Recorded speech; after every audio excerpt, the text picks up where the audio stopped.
Class 6 General Science Part 2 Responsiveness to Stimuli and Movement चेतना क्षमता व हालचाल.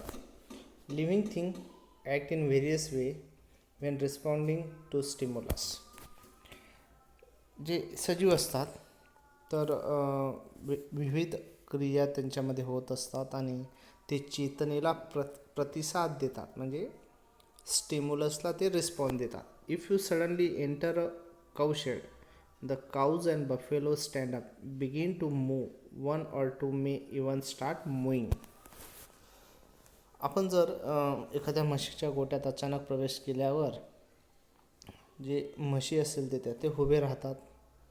ओके, ते इकडे तिकडे फिरतात. एखाद्या गाईचं हंबरणं, या सर्व त्यांच्या काय एक प्रकारच्या म्हणजे आपण गेल्यानंतर ते अशा प्रकारचे त्या कृती करतात. These are all movement. तर हे जे सगळे आहेत ह्या त्यांच्या हालचाली असतात.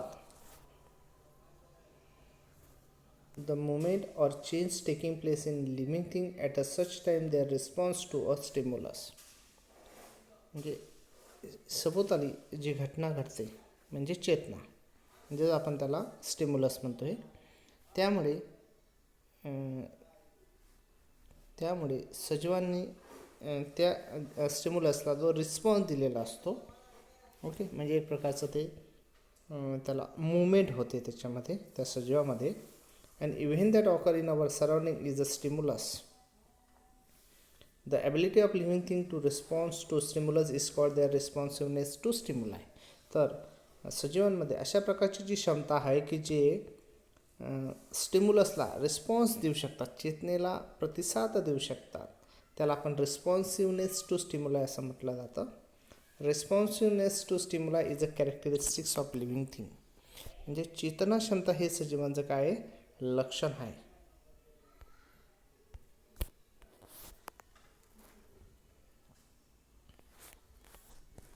What do you learn from this pictures. चित्रातून तुम्हाला काय लक्षात येते बघा. इथं बर्ड्स आहेत, बर्ड्सने एग्स दिलेले आहेत. ठीक आहे, इथे काही नवीन लीफ येत आहेत त्या लीफला, ब्रायफायलमला. तर आपण पुढचा जो टॉपिक पाहणार आहोत तो आहे reproduction. Living thing produce other living thing like themselves. म्हणजे जे लिव्हिंग थिंग असतात ते त्यांच्यासारखेच लिव्हिंग थिंग प्रोड्यूस करतात. म्हणजे सजीव स्वतःसारखा दुसरा सजीव हा निर्माण करत असतो. Some animal give birth to their young ones. आता काही जे ॲनिमल असतात ते डायरेक्टली यंग वन्सला जन्म देतात, म्हणजे ते पिलांना जन्म देतात. सम ले एग्ज. परंतु काही जे ॲनिमल असतात ते अंडी देतात. Their young one hatch out of the eggs. आणि त्यांची जी पिल्लं आहेत तर ते अंडीतनं जन्म होतो. New plants are produce from the seed, stem or leaves of a plants. परंतु वनस्पतीच्या बाबतीत काय होतं, तर वनस्पतींचे जे नवीन वनस्पती निर्माण होतात, म्हणजे जे नवीन रोपे तयार होतात ते सीड्स, स्टेम किंवा लीव्ज, त्या प्लांटच्या बिया असतील, खोड असेल, प्लांटचे जे लीव्ज असतील, पानं असेल, त्याच्यापासून नवीन रोपे तयार होत असतात. The process by which living thing generate a new living thing like itself is called reproduction or procreation. सजीवांचा स्वतःसारखा दुसरा जीव निर्माण करण्याच्या ज्या क्रियेला आपण प्रजनन किंवा पुनरुत्पादन असं म्हणतो. म्हणजे एखादा लिव्हिंग थिंग असेल तो त्याच्यासारखाच नवीन एक लिव्हिंग थिंग जनरेट करतोय, याला आपण रिप्रोडक्शन किंवा प्रोक्रिएशन म्हणतो. Reproduction is a characteristics of living thing. तर प्रजनन हे सजीवांचं काय लक्षण आहे. तो जर एखादा सजीव असेल तर तो रिप्रोडक्शन करणार आहे, त्याच्यात ती कॅरेक्टरिस्टिक्स असणार आहे. Why have you so many type of plants and animal been able to survive on earth even today. पृथ्वीवर अनेक प्रकारचे प्राणी आणि वनस्पती आजही का टिकून आहेत, कारण त्यांच्यामध्ये महत्त्वाचं जी कॅरेक्टरिस्टिक्स आहे ती कुठली, रिप्रोडक्शन. ते रिप्रोडक्शन करू शकतात, म्हणून अनेक प्लांट्स आणि ॲनिमल्स हे पृथ्वीवर सर्वाईव्ह करतात.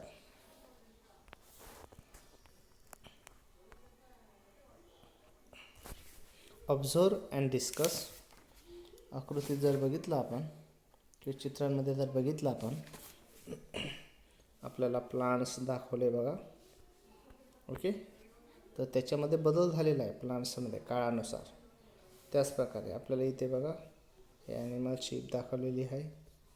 याच्यात त्याने त्याच्या यंग वन्सला जन्म झालेला आहे, म्हणजे बर्थ. ओके, नंतर त्याची वाढ झालेली आहे. ठीक आहे, अशा प्रकारे अ डेफिनेट लाईफ स्पॅन म्हणजे ठराविक आयुर्मान. म्हणजे कुठलाही लिव्हिंग थिंग असू द्या, त्याचा जो जीवनकाल असतो म्हणजे जो लाईफ स्पॅन असतो तो ठराविक असतो. At certain stage of life living thing become capable of reproduction. म्हणजे त्याच्या जीवनकालाच्या ठराविक टप्प्यावर जो सजीव असतो तो रिप्रोडक्शनसाठी कॅपेबल होतो, म्हणजे प्रजननक्षम होतो तो.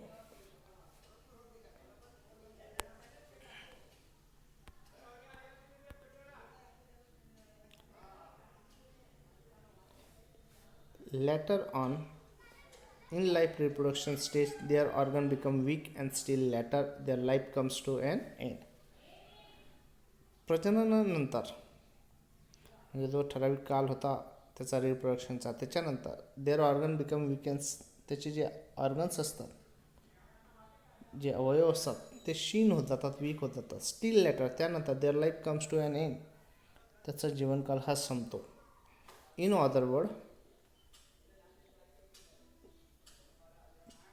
म्हणजे आपण वेगळे शब्द सांगायचं तर द लिव्हिंग थिंग डाय, त्याचा मृत्यू होतो, म्हणजे तो सजीव हा संपतो किंवा त्याचा मृत्यू होतो.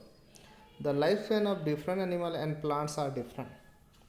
तर विविध जे प्राणी आहेत, विविध जे वनस्पती आहेत, त्यांचा जो लाईफ स्पॅन आहे म्हणजे आयुर्मान आहे ते वेगवेगळं असतं. वेगवेगळ्या वर्षापर्यंत त्यांचं आयुष्य असतं. For example life span of dog is about 12 to 18 years. डॉगचं जे लाईफ स्पॅन असतं ते 12 to 18 इयर्स असतं. While the ostrich life for 50 years.